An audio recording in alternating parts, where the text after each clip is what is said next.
दोस्तों, जब एक पत्रकार एक खूबसूरत सी लड़की से पूछता है कि आप क्या चाहते हो, आपकी क्या ख्वाहिश है, तो दोस्तों जो लड़की जवाब देती है वो सुनकर वो पत्रकार हैरान रह जाता है, आश्चर्यचकित रह जाता है।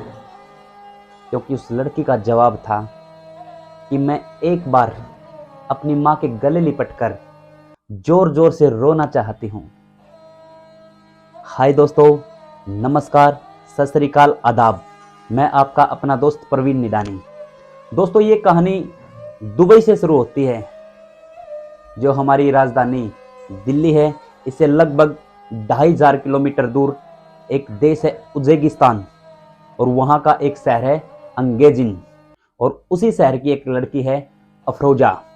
ये काल्पनिक नाम है, लेकिन लड़की रियल है। दोस्तों, अफरोजा ने एक नया नया मोबाइल खरीदा और उस पर अपना एक इंस्टाग्राम अकाउंट बनाती है और इंस्टाग्राम पर अपनी एक सुंदर सी फोटो लगाती है। एक दिन का जिक्र है, अफरोजा के पास एक एसएमएस आता है जिसमें लिखा हुआ था कि हाय, मैं राज बोल रहा हूँ। दोस्तों, दोनों गूगल ट्रांसलेट के माध्यम से बात करते हैं। जब बात करते करते कुछ दिन बीत जाते हैं, तो जो राज उसको बात बताता है वो सभी बातें अफरोजा को मनमोहक कर लेती हैं। सभी बातें ऐसे लगती हैं जैसे वो सपने में जी रही हो। दोस्तों, जो राज होता है अफरोजा से कहता है कि अफरोजा, मैं एक दुबई में मल्टीनेशनल कंपनी में काम करता हूँ और मैंने कई मुल्कों की यात्रा की हुई है। दोस्तों, जो राज है अफरोजा से कहता कि अफरोजा, आप बहुत सुंदर हो, बहुत क्यूट हो, क्यों ना आप जो बॉलीवुड फिल्म होती हैं उसमें काम कर लो, आपकी जो हाइट है वो भी अच्छी है। दोस्तों, जो अफरोजा होती है वो कहती है कि नहीं, मेरी माँ बीमार है और मैं नहीं आ सकती। तो दोस्तों, जो उज्बेकिस्तान देश है वो बहुत गरीब देश है। वहाँ सॉन्ग चलते हैं, जैसे हमारे यहाँ पर रुपया चलता है, वहाँ सॉन्ग चलते हैं। हमारे यहाँ का 3 रुपये 39 पैसे और जो उज्बेकिस्तान है वहाँ के 500 सॉन्ग, ये दोनों एक बराबर होते हैं। तो दोस्तों, जो राज होता है अफरोजा से कहता है कि आप ऐसा करो, आप यहाँ दुबई आ जाओ, यहाँ हम आपकी कोई ना कोई अच्छी ही जॉब लगवा दूंगा। दोस्तों, वो अफरोजा को कहता है कि आप अपना जो एड्रेस है वो सेंड कर दो और इसके चलते मैं आपका टिकट बुक कर दूंगा और आप आ जाना। जो अफरोजा होती है वो नादान लड़की है, उसे इतना पता नहीं। उसकी उम्र लगभग 19 साल है और वो जो बाहर की दुनिया से बिल्कुल अनजान है। वो अपना जो कंप्लीट एड्रेस है राज को सेंड कर देती है और राज वहाँ उज्बेकिस्तान से कुछ व्यक्तियों से संपर्क करता है और उसका पासपोर्ट बनवा देता है और एक टिकट भी बुक कर देता है। अफरोजा उज्बेकिस्तान से सीधे दुबई आती है। दुबई एयरपोर्ट पर एक व्यक्ति जो अफरोजा का फ़ोटो लिए उसका इंतज़ार कर रहा था, अफरोजा के पास जाता है और अफरोजा से कहता है कि मैं राज का दोस्त हूँ और राज ने ही मुझको आपको लेने के लिए भेजा है। दोस्तों, वहाँ से सीधा प्लेन में बैठते हैं।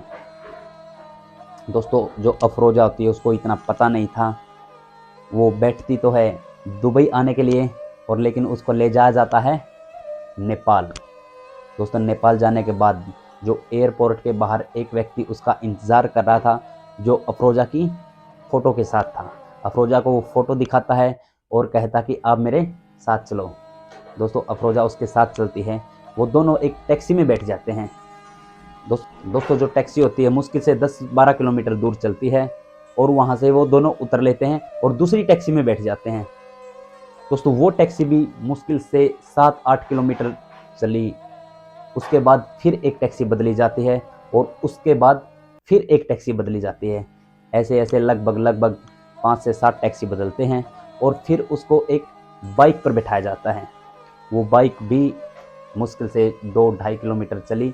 इसके बाद फिर एक बाइक पर बिठाया जाता है और इसके बाद अफरोजा को सीधा एक होटल ले जाया जाता है। दोस्तों, होटल ले जाने के बाद अफरोजा को अच्छे अच्छे व्यंजन खिलाए जाते हैं, अच्छा अच्छा खाना खिलाया जाता है और उसको बहुत सारी जो वो चाहती थी वही उसको दिलाया जाता, अच्छी शॉपिंग करवाई जाती है।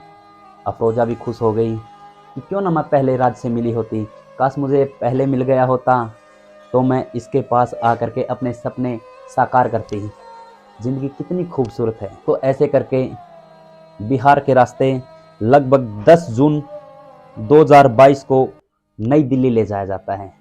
दोस्तों, जो अभी तक अफरोजा प्लेन में सफ़र कर रही थी और बड़े बड़े सपने ले रही थी, उसको अच्छी अच्छी शॉपिंग कराई जाती है और उसको अच्छा अच्छा खाना खिलाया जाता है। अब उसी अफरोजा को दिल्ली आने के बाद एक छोटे से घर में कैद कर दिया जाता है और उससे घर का सारा काम करवाया जाता है, बर्तन दिलवाए जाते हैं। एक जो अपंग बच्चा था उसकी सेवा के लिए छोड़ दिया जाता है। लगभग उस घर में उसको 2 से 4 दिन रखा जाता है।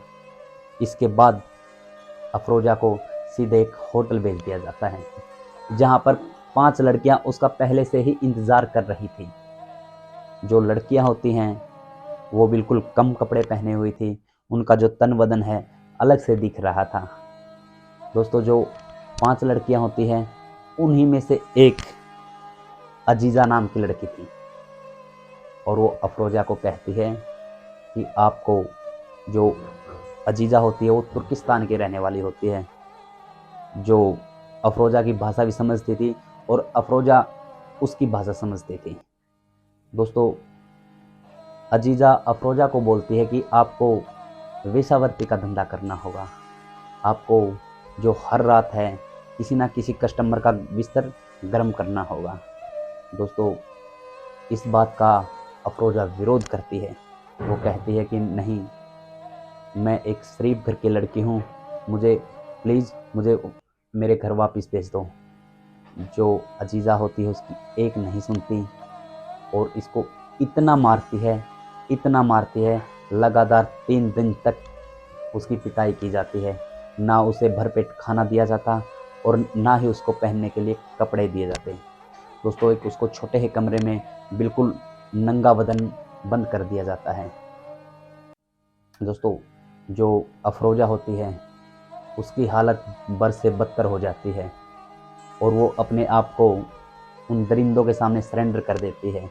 कहती है कि जैसा आप कहोगे मैं वैसा ही करूँगी, लेकिन जो मेरा नंगा तन बदन है कृपया करके मुझे इसे ढकने के लिए कपड़े दीजिए और मुझे खाना दीजिए।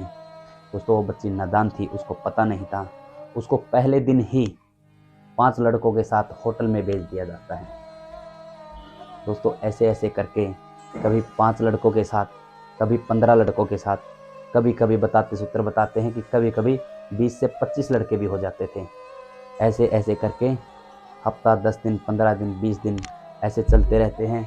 जिंदगी रुक जा, कोर ले तोड़ा लकड़ का नून तोड़ा कर ले यार।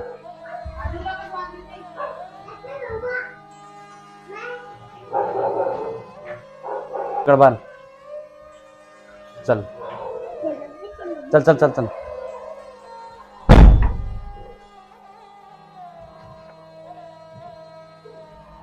दोस्तों, उसकी ज़िंदगी बद से बदतर हो जाती है। उसे पहले दिन ही 5 लड़कों के साथ भेज दिया जाता है। दोस्तों, बच्ची नादान थी, उसे पता नहीं था कि आगे क्या होने वाला है।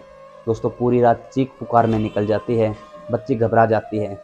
जब वापस आती है तो वो कांप रही थी, लेकिन उन दरिंदों ने उसकी एक नहीं सुनी। अगले दिन फिर उसे 5 से 7 लड़कों के साथ भेज दिया जाता है। ऐसे ऐसे करके कभी उसको 10 लड़कों के साथ जाना पड़ता, कभी कभार उसको 15 लड़कों के साथ जाना पड़ता। दोस्तों, एक दिन जुलाई 2022 को दिल्ली के एक होटल में रेड पड़ती है, जहां पर 10 विदेशी लड़कियां पकड़ी जाती हैं। उन्हीं में से एक अफरोजा भी थी। दोस्तों, जब पुलिस उसको पकड़कर थाने ले गई और इस बात की इंक्वायरी करती है तो पता लगता है आई तो थी वो अपनी बीमार माँ का इलाज कराने के लिए दुबई नौकरी करने, लेकिन उसको यहाँ पर वेश्यावृत्ति के धंधे में धकेल दिया जाता है। दोस्तों, इस केस की जांच करती है दिल्ली की आईपीएस अमृता गूगलथो। दोस्तों, जो अफरोजा होती है, जिस डेट में वो दुबई आई थी उसी डेट के लगभग 200 मोबाइलों की जो कॉल डिटेल है वो निकाली जाती है। इस केस की जो तहकीकात है वो चल ही रही थी कि तभी एक मुखबिर का फ़ोन आता है कि आप जिन अपराधियों को पकड़ना चाहते हैं वो अपराधी गोवा के नॉर्थ में खुले घूम रहे हैं। दोस्तों, दिल्ली मयूर विहार की एक पुलिस की टीम गोवा जाती है और वहीं से एक अजीज़ा शेरजे, जिसकी उम्र लगभग 36 साल थी, और उसी का हस्बैंड शेरगिट अफगान, जो अफगान का रहने वाला है, जिसकी उम्र लगभग 26 साल थी, उन दोनों को गिरफ्तार कर लिया जाता है और जेल भेज दिया जाता है। दोस्तों, जब अफरोजा को वापस भेजने की तैयारी करते हैं तो पता चलता है कि जो इसका पासपोर्ट है वो भी उन्हीं लोगों ने छीन लिया था और जो इसकी वीज़ा की डेट है वो भी निकल चुकी थी। दोस्तों, आज भी अफरोजा अपनी माँ से मिलने के लिए तड़प रही है और हमारे इंडिया में ही रह रही है। दोस्तों, इस कहानी को सुनाने का उद्देश्य सिर्फ आपको सतर्क करना है। नमस्कार।